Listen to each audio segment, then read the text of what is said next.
Preseason camp has officially begun for the Tennessee Vols. Plenty of new faces in new places. And funny enough, despite it being Josh Heupel's fourth season at Tennessee, the newcomers are just as surprised at how fast-paced the team is as newcomers were when Josh Heupel was in his first season at Tennessee. So I guess it's good to know some things never change. Another thing that hasn't changed for this team in Josh Heupel's time at UT is the expectations he has for the team. I'm Paige Dower. This is the Field Pass. Operating within that standard that Josh Heupel has set for this team has seen direct relief in the recruiting classes, going from about number 17 when he got here to now hovering around the number 6 recruiting class in the nation. Of course, that's going to change a little bit depending on what site you use to verify the quality of recruiting classes that Tennessee is getting. Regardless, the type of athletes that are taking this field continues to improve year in and year out. And then you look at athletes like 4-star defensive end Jordan Ross, who was actually ranked number 24th in the country according to ESPN's top 300. He says coming to Tennessee, it was an easy decision. And when you consider he's playing against guys like James Pierce Jr., it seems like a no-brainer. I can learn from the best and I'll say pretty much learn from the best and learn how to play. You know what I mean? Because the first round, you know what I mean? He knows what he's doing. He's there for a reason. He teaches me because I sit right beside him every day. He teaches me the plays and how he got it down and how he learned it first and everything. So I'll say how he uses it, his technique and play fast. Now, having athletes and recruits like Jordan Ross on the field now gives Tennessee a luxury they haven't had in recent years, and that's quality depth.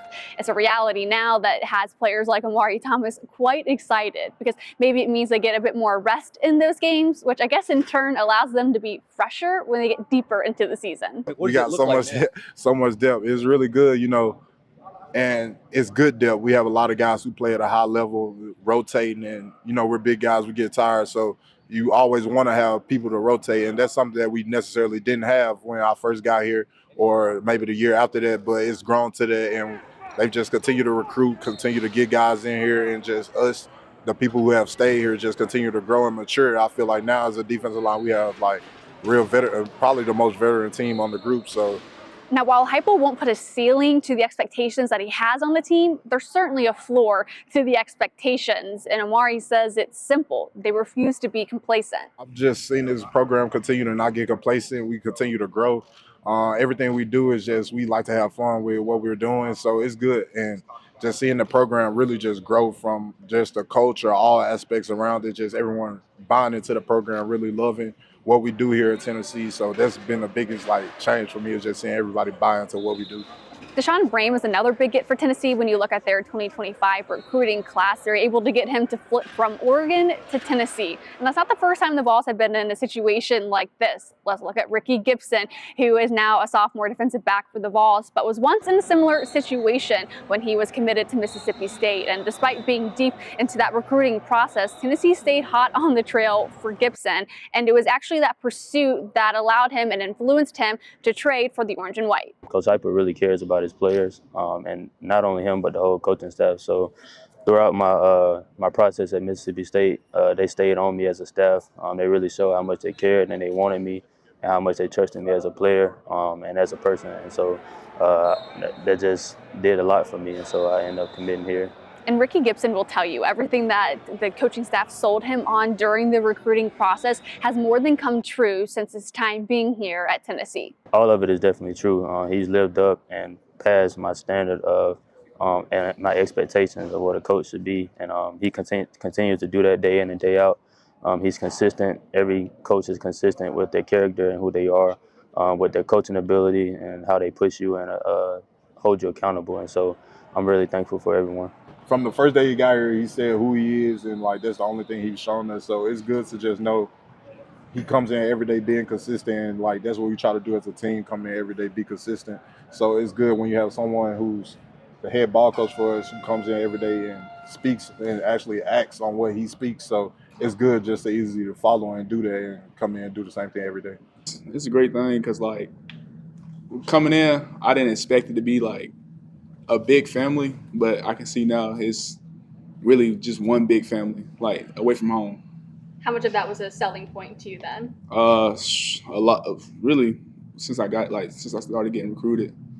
As soon as I came in the door, they showed me love. I was like, okay, yeah, this might be it. And while the coaching staff and past performances play key roles in getting the quality of recruits that a program needs to continue pushing forward, Coach Josh Heupel emphasized today that it's players like Omari Thomas that continue to push the needle forward for this program.